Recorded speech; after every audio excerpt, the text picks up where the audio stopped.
Assalamualaikum warahmatullahi wabarakatuh. Kita ketemu lagi di mata kuliah manajemen optik. Sekarang kajian yang kedua, pertemuan kedua, yaitu kita akan bahas mengenai konsep manajemen gitu ya. Sekali lagi kemarin kita sudah bahas mengenai konsep manajemen itu, manajemen optik itu seperti apa gitu ya. Nah, nanti kita juga akan bahas sedikit-sedikit sama dengan yang kemarin.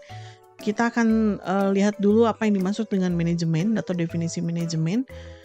Manajemen itu adalah suatu metode atau teknik atau proses untuk mencapai suatu tujuan tertentu secara sistematis dan efektif melalui tindakan-tindakan perencanaan, pengorganisasian, pelaksanaan, dan pengawasan dengan menggunakan sumber daya yang ada secara efektif dan efisien.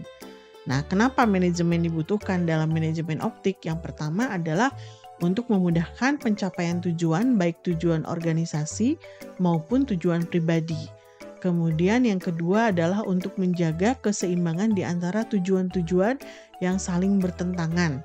Dan yang ketiga adalah tentu saja untuk mencapai efisiensi dan efektif, karena manajemen itu tidak akan jauh-jauh dari kata-kata efektif dan efisien. Oke, itu adalah kenapa manajemen optik dibutuhkan gitu. Nah, saya akan kembali lagi ke sini Bapak Ibu. Di sini ada peraturan menteri.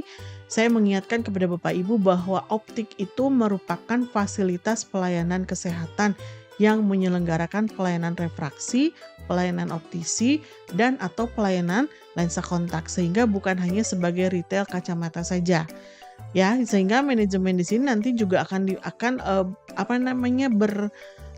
berkolaborasi dengan fasilitas optik sebagai fasilitas kesehatan, bukan hanya sebagai institusi atau organisasi yang menghasilkan laba saja.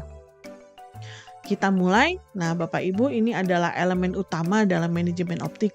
Tadi sudah ada dikatakan bahwa manajemen itu, konsep manajemen itu adalah perencanaan, pengorganisasian, kemudian pengarahan, pengendalian, controlling, dan pengambilan keputusan. Nah, itu juga sama. Dalam manajemen optik ada 5 elemen utama yang akan kita bahas satu-satu. Yang pertama adalah perencanaan, kemudian pengorganisasian, lalu pengarahan, lalu pengendalian, dan akhirnya pengambil keputusan. Oke. Di sini perencanaan manajemen optik ya. Di manajemen optik ini dalam perencanaan yang artinya biasanya definisinya dan menentukan tujuan dan merumuskan strategi untuk mencapainya. Ini melibatkan analisa situasi saat ini dan proyeksi masa depan. Nah ya, ada apa aja nih di dalam perencanaan manajemen optik? Pertama tentu harus ada analisa pasar gitu ya. Jadi kita akan harus tahu nih, kalau kita mendirikan optik atau membuka optik di satu daerah ini, kita harus cek analisa pasarnya seperti apa. Usia produktifnya ada range usianya, misalnya kalau lihat dari usia ada berapa saja. Kalau range usianya banyak orang-orang yang 40 ke atas, berarti lensa yang harus kita siapkan adalah lensa ADD misalnya seperti itu. Itu adalah contoh dari analisa pasar.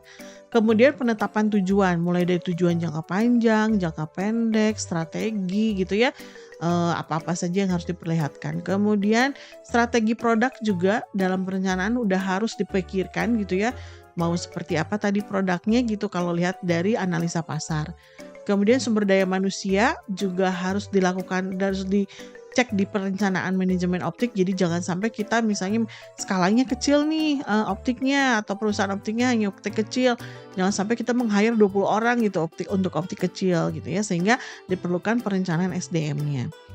Kemudian lokasi dan infrastrukturnya juga itu dalam perencanaan manajemen optik juga diperlihatkan gitu ya. Maksudnya direncanakan. Promosi dan pemasaran, kemudian pengelolaan keuangan, proyeksi keuangan, BEP ya, kemudian modal yang diperlukan. Nah, itu juga ada di dalam perencanaan manajemen optik. Dan terakhir adalah evaluasi dan penyesuaian. Ketika dievaluasi, disesuaikan, misalnya ada yang tidak sesuai, misalnya ini ternyata SDM-nya terlalu gemuk gitu ya. Ya sudah, kita sesuaikan gitu. Itu dalam perencanaan manajemen optik. Oke, kita lanjutkan. Kalau dalam pengorganisasian manajemen optik itu di dalamnya adalah mengatur sumber daya untuk melaksanakan rencana yang tadi kita buat di dalam perencanaan. Ini termasuk pembentukan struktur organisasi dan pembagian tugas. Nah, di dalamnya ada struktur organisasi harus dibuat, walaupun perusahaannya kecil tetap kita harus buat struktur organisasi untuk apa?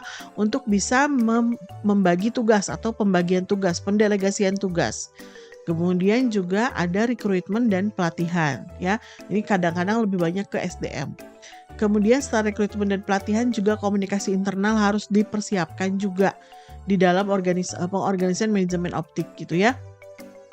Kemudian manajemen sumber daya, lalu koordinasi tim dan pengelolaan kinerja. Nah, itu yang ada di dalam pengorganisasian dalam suatu manajemen optik. Baik, kita lanjutkan. Pengarahan di manajemen optik. Biasanya ini melibatkan proses memimpin, memotivasi, dan mengarahkan karyawan untuk mencapai tujuan perusahaan. Di sini yang dibahas adalah tentang kepemimpinan. Kemudian bagaimana komunikasinya.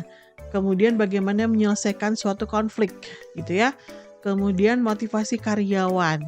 Kemudian pengembangan keterampilan atau developing keterampilan dari karyawannya. Kemudian peningkatan kinerja dan pengelolaan perubahan. Ini adalah pengarahan dalam manajemen optik, lebih banyak ke SDM juga. Oke, kita lanjutkan. Pengendalian manajemen optik. Nah, di sini dilakukan memantau kinerja dan melakukan penyesuaian yang diperlukan untuk memastikan bahwa tujuan tersebut tercapai. Ini lebih ke banyak SOP, Standard Operation Procedure gitu ya. Di sini ada penetapan standar, kemudian pemantauan kinerja, ada analisa penyimpangan, kemudian ada tindakan korektif juga. Ada umpan balik, kemudian ada pelaporan dan adaptasi dan perubahan. Di situ di pengendalian manajemen optik. Oke, kita lanjutkan lagi Bapak Ibu. Terakhir adalah di pengembalian keputusan manajemen optik. Pengembalian keputusan dalam manajemen optik merupakan proses penting yang mempengaruhi arah keberhasilan satu bisnis.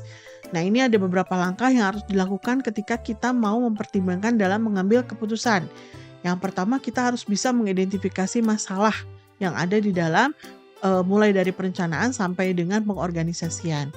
Kemudian ada pengumpulan informasi juga, lalu melakukan analisa alternatif ya, kemudian evaluasi resiko yang akan ada.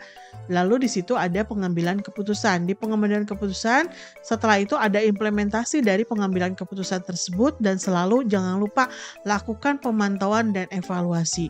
Jika memang harus ada penyesuaian, lakukan penyesuaian. Nah, itu adalah langkah atau pertimbangan dalam pengambilan keputusan. Baik, Bapak Ibu. Di dalam manajemen, nah itu pasti ada stakeholder yang memang terlibat gitu ya. Nah, ini adalah beberapa stakeholder yang terlibat dalam manajemen optik gitu ya. Yang pertama tentu ada pelanggan, konsumen kita, atau kita sebut dengan pasien gitu ya. Nah, itu merupakan stakeholder yang terlibat dalam manajemen optik. Nah, keinginan pelanggan, keinginan konsumen, ekspektasi pelanggan, ekspektasi konsumen itu harus diperhatikan. Kemudian karyawannya juga sudah harus merupakan aset bagi perusahaan. Itu juga harus diperhatikan. Kemudian pemasok juga harus diperhatikan, karena kita bekerja sama dengan pemasok-pemasok. Contoh manajemen optik itu pasti kita kerjasama sama pemasok lensa misalnya. Manajemen juga harus diperhatikan, itu stakeholder yang memang terlibat langsung dalam konsep manajemen ini. Kemudian regulator, komunitas, asosiasi profesional, dan media. Media itu untuk promosi. Nah, contoh regulator atau pemerintah gitu yang harus menjadi stakeholder yang terlibat dalam manajemen optik. Kenapa manajemen optik harus memperhatikan regulator dari pemerintah? Karena optik diatur dalam Permenkes biasanya gitu ya. Permenkes, kemudian di situ diatur apa-apa saja laboratorium kalau kita mau buat optik, kemudian apa syarat-syarat apa saja yang harus dipersiapkan jika kita membuka optik gitu ya. Dan bekerja sama dengan pemerintah di sini adalah sebagai dinas kesehatan. Nah, tadi saya ulangi bahwa optik ini adalah merupakan fasilitas pelayanan kesehatan. Otomatis stakeholder dari manajemen optik adalah salah satunya puskesmas setempat. Jadi kalau Bapak Ibu misalnya membuka optik dalam kawasan puskesmas tertentu, itu diharapkan Bapak Ibu punya hubungan yang erat dengan regulator pemerintah, dalam hal ini puskesmas. Dalam hal apa nih hubungannya? Misalnya Bapak Ibu bisa memberikan data ke puskesmas mengenai angka atau prevalensi, angka kejadian atau prevalensi misalnya yang miopia, kemudian angka prevalensi yang presbiop misalnya. Itu untuk apa? Pemetaan gitu ya dalam satu daerah. Nah, jika memang diperlukan datanya tersebut. Nah, diharapkan juga seperti itu Vaskes atau Optik itu kan dibilangkan Vaskes gitu ya. Diharapkan dia melaporkan hasil dari pemeriksaan-pemeriksaan yang ada dilakukan Optik ke puskesmas supaya bisa dipetakan. Nah, itu juga berguna nanti buat kita gitu sebagai pengelola Optik. Untuk apa? Ya untuk seperti manajemen logistiknya gitu ya, persediaan lensa, persediaan frame sehingga bisa dipisah-pisahkan atau dipelajari ini di sini itu lebih bagus kita investasi di lensa apa, lebih bagus investasi di frame apa, dilihat dari pangsa pasarnya. Kemudian kita dapat juga kan regulasi dari pemerintah sehingga nanti ketika misalnya ada pekerja sama atau program-program dari pemerintah, Optik akan diberitahu langsung gitu ya. Nah, ini contoh bagaimana stakeholder terlibat di dalam manajemen Optik. Atau saya berikan contoh juga asosiasi profesional. Ya, kalau nggak salah asosiasi profesional untuk Optik ini adalah IROPIN ya, Ikatan Refraksionis Optometris kalau nggak salah. Nah, itu juga biasanya mengadakan semacam seminar pengembangan ilmu pengetahuan terbaru di bidang optik. Nah, Bapak Ibu yang bekerja di optik tentu manajemennya developingnya di bidang optik. Nah, biasanya kita akan tahu mengenai pengembangan developing tentang refraksi atau ilmu terbaru dari refraksi optis itu dari asosiasi profesional. Nah, itu merupakan stakeholder yang terlibat dalam manajemen optik. Nah, itu Bapak Ibu mungkin pertemuan kali ini mengenai konsep manajemen optik. Nah, untuk mengetahui kehadiran Bapak Ibu menyimak YouTube saya sampai lengkap, ada tugas yang memang harus Bapak Ibu kerjakan. Template-nya seperti ini Bapak Ibu. Tugasnya Bapak Ibu boleh dikirim melalui email saya yaitu astridikristinawati@stikesdhb.ac.id, kemudian di subjek atau di judulnya tulis aja nama _NIM _ tugas 1 MO manajemen optik. Kemudian silahkan ditulis langsung di email, nggak usah Bapak Ibu bikin attachment. Tulis langsung di email gitu ya. Dikumpulkan pada hari ini maksimal pukul 18.00. Nah, apa sih tugasnya? Tugasnya adalah jelaskan peran pilih 2 dari 7 ini ya, peran stakeholder dalam manajemen optik. Tadi saya sudah berikan contoh yang regulator, pemerintah atau asosiasi profesional. Nah, Bapak Ibu boleh pilih dari pelanggan, karyawan, pemasok, manajemen, komunitas atau media. Untuk apa? Perannya seperti apa sih sebagai stakeholder untuk manajemen optik kita? Seperti itu Bapak Ibu tugasnya ya, dikumpulkan maksimal pukul 18. Oke Bapak Ibu, terima kasih yang sudah menyimak mata kuliah manajemen optik kali ini. Mohon maaf jika ada kekurangan. Sampai ketemu lagi di pertemuan selanjutnya. Assalamualaikum warahmatullahi wabarakatuh.